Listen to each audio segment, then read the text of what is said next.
Ironically, one of the founders now that they have is a white guy that calls himself Sean King, white as hell, mind you, talking about black oppression. Right. You know, D-Ray McPherson, I believe his name is, lives in a house paid for by Soros, which has been proven by deeds and documents. It's all bullshit. What BLM has become is bullshit, and it was put there by Democrats to distract us and drive us insane. But what it's done is it's created this race war that didn't exist.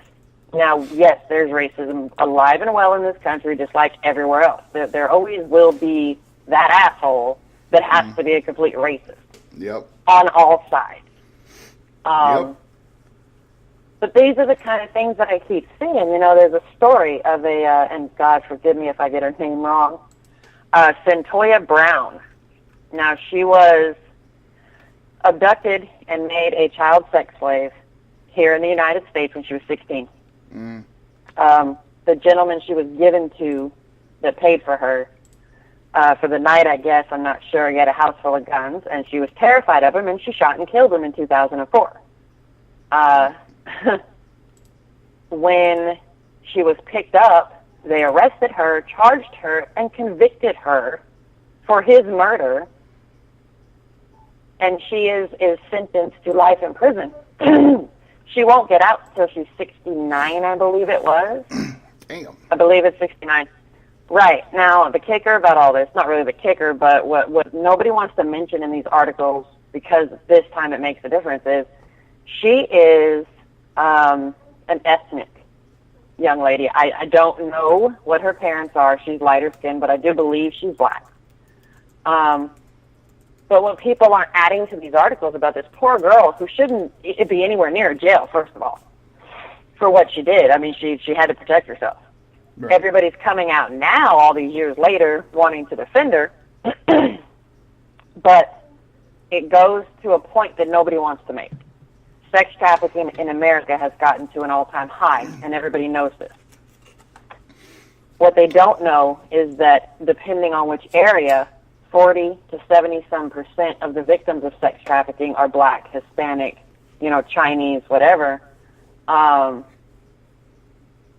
Where are the groups protecting their own communities from things like this? Why are these groups that say that they're fighting against oppression and they're fighting to save their race and they're fighting for their culture standing by while sex traffickers are taking their children? Left and right, like more so than anybody else. Where's the outrage? I'm missing something here. And it is driving me insane. And them not outraging and standing up for that makes them look even more racist. I mean, that's, right. It's like it would be like if there was a group of white people out there, you know, and this ain't trying to be racist. This is just an example, y'all. A group of white people, okay, we'll just say Irishmen, men and women coming over here and people getting abducted. Us not saying anything would be fucking, we'd really be looking racist. But we're sitting here pointing the finger at everybody else for what the fuck they're doing.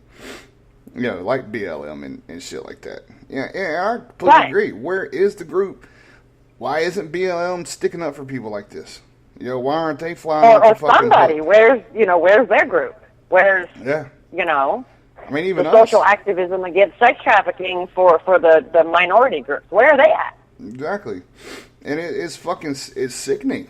I mean, these poor fucking kids, man. I don't care what color they are. Yeah, that's fucking sad that a kid's got to go through shit like that. You know, and too, it's fucking pathetic. And, you know, it would be nice to see the fucking cops and the SWAT team knock down their fucking door and kick their fucking teeth in. Because anybody that's going to sex traffic especially a kid and women, is fucking disgusting, and they need their fucking shit chopped off. Just saying. Well, see, therein lies the twist, actually. Yes, Craig, sorry, let me answer that question. Yes, she actually is, or was, if I remember right, is that not the same woman, the Asada Shakur, the same woman that murdered and raped the elderly gentleman, or is that the feminist leader? Is she BLM or the feminist leader?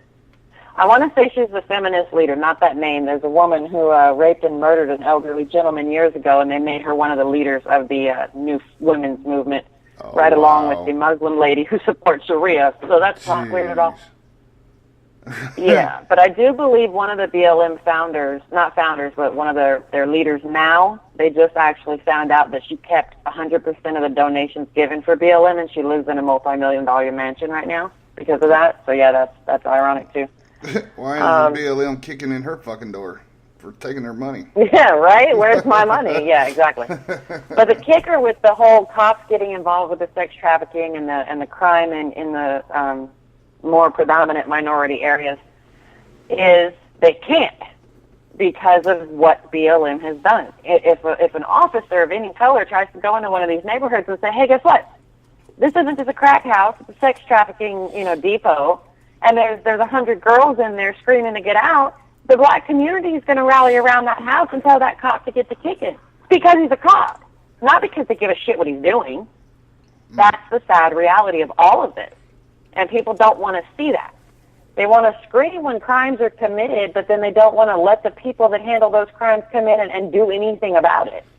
What do they expect to happen? What do they want from the mass majority of the world? And white people nowadays, a lot of us are no better, to be honest with you. Not with cops, but I mean with this crap. You're right. It's like, it's insane. You got someone screaming, I'm not racist, but then they'll turn around and say, oh, but then this, and they make a completely racist statement. Mm-hmm. I get that everybody's pissed off, but at some point, you got to just shut up. Yep. And it's not even about political correctness. It's about where's the problem and where's the damn solution, and which one of you idiots are going to figure it out first. That's the truth. I mean, but you got, it's, there's a question that lies that I sit there sometimes. It's like, what can we do more to bring that attention up to the fucking right people? What can we do to help this shit out? Right, and that's the bad thing, though, because me, as a 32-year-old white female, of Irish descent and Native American descent, if I walk into any of these places and say, hey, this is a problem I would like to extend my hand to help try to find a solution for, they're going to run me out of there with freaking torches and pitchforks because I'm white. But I'm concerned about the black communities. I'm concerned about the children that are being shot in drive-bys with gang crime. I'm concerned about these young black and Hispanic children coming up missing by the hundreds a day to sex trafficking, drug rings, being put into gangs to go into places and shoot people up because nobody suspects them. I'm concerned about those children. The older ones are on their own. That's their problem. They got to fix their own mess they created. But those babies, but I'm the devil because I want to help them because I don't understand, the oppression, and I don't understand what they're going through. I grew up in the hood. 4 years out of my most impressionable life, I saw all that shit every day. I was involved in all that every day. I understand fully. My skin color doesn't have anything to do with fixing the problems in this country, and that's where black people and white people need to realize what the fuck is going on. Exactly. This race war was started on purpose, and look what it's doing to us. Oh, it's ripping us apart. And not only is it ripping us apart, but it's taking a lot of people's eye off the ball on what's happening out in the world. I seen a post a little bit ago that Putin had got Syria and Turkey into a peace agreement. I'm sorry, that's a little scary. I'm just saying. Right? When I was in Germany, the Turkish did not like us last time I checked. I mean, shit. Right, and I know there's a split with Turkish people because of the different beliefs and all that. I know there's a split on some are for this and some are for that, like anywhere. So, I mean, it's always really hard to tell unless they tell you exactly who is doing what. But then again, you go right back to everything that's going on all over the world. And I keep going back to sex trafficking because as much news as I do, politics, wars, whatever, it always seems to come up in these areas. Libya, Iran. So, it's a crazy, entwined bullshit thing, and it makes you wonder how much of our government's involved, and their governments are involved, with this slave trading bullshit, when we've got the I'm going to use the word Pizzagate because that's what we use, with the pedophile politicians all over the place. We just had one in Oklahoma admit to sex trafficking in court. Like, he pled guilty to it. He's a Republican. Hanging by his toes. That's the thing is, it's like all of this is going on for one simple reason, and it's to continue this mass slave trade. But I can't find for the life of me the end result for it. Why? Rick said, what is the goal? Rick said the race war is doing exactly what they want to, distract and divide. I agree. Oh, absolutely. That's exactly what they want, and they're winning. And that's what's sad. Even though BLM's kind of petered off and Antifa's kind of petering off or whatever, they're ramping up for something else. Someone is, somewhere. Yeah, their little November 4th deal didn't really go as planned, I think, or maybe they just was talking a bunch of shit. Craig says, I'm fortunate to live in the Midwest where I don't see a lot of the stuff happening firsthand. For us, it's always something going on somewhere else. Yeah, I don't see a lot of it on the southeast coast either, Craig. You know, it seems to be hitting around major areas that you always fucking hear about, though. I mean, and then, of course, I could be wrong because I try not to watch so much of it because, I mean, you know, the news is so fucking negative. And believe me, it gets depressing. I'm in it 24/7. And I'm not an easily depressed person. I'm not brought to tears easily, nothing like that. I'm really not. But even I want to sit down and just cry and just be like, what the actual fuck is happening in the world? And we pick on liberals, we pick on Antifa, we pick on their ignorance, but really their ignorance should scare us because they're so epically ignorant that the truth is staring them in the face. Like their child could get kidnapped out of their hands, and the person could tell them, I'm going to sell your child into sex slavery, and they would come up with some excuse, well, that's okay because pedophilia should be normalized, and we understand that you can love whoever you want, so go ahead. Like, that's the level of ignorance they're coming to, and it is terrifying. Yeah. It truly is terrifying. It is. Now, how much of this shit is our kids watching? You know, what are they thinking right now? Yeah. Right, exactly. And I mean, I don't censor that kind of stuff from my kids, even my youngest. No, I don't So either. it's like, you know, they know this stuff. They need to. I tell my daughter, I don't know what you tell your girls, but I tell my daughter every time she's walking around, and I tell my son this too. I was like, whenever you're out and about, you're in the fucking mall, you're out there walking around and shit, do not have your phone in your nose. You know, be aware of your surroundings. I'm just saying, I'm not trying to say anything bad's going to happen, but you need to watch your freaking surroundings. You know what I mean? It's, God help somebody, you know, somebody take a kid that I know personally or one of my own, I will wreak fucking hell. This fucking leg will go on. I will break out every arsenal I fucking got, and I will bring hell to earth.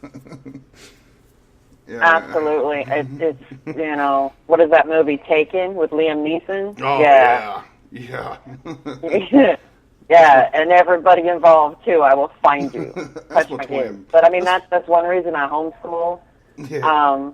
You know, I'm not like a helicopter mom by no means. You know, if my kids want to go somewhere with somebody, I let them go. But they know their rules. Have your phone. Respond when I text you. Whatever. Right. Don't leave where you said you're going without letting me know. You know, anything like that. But it's like,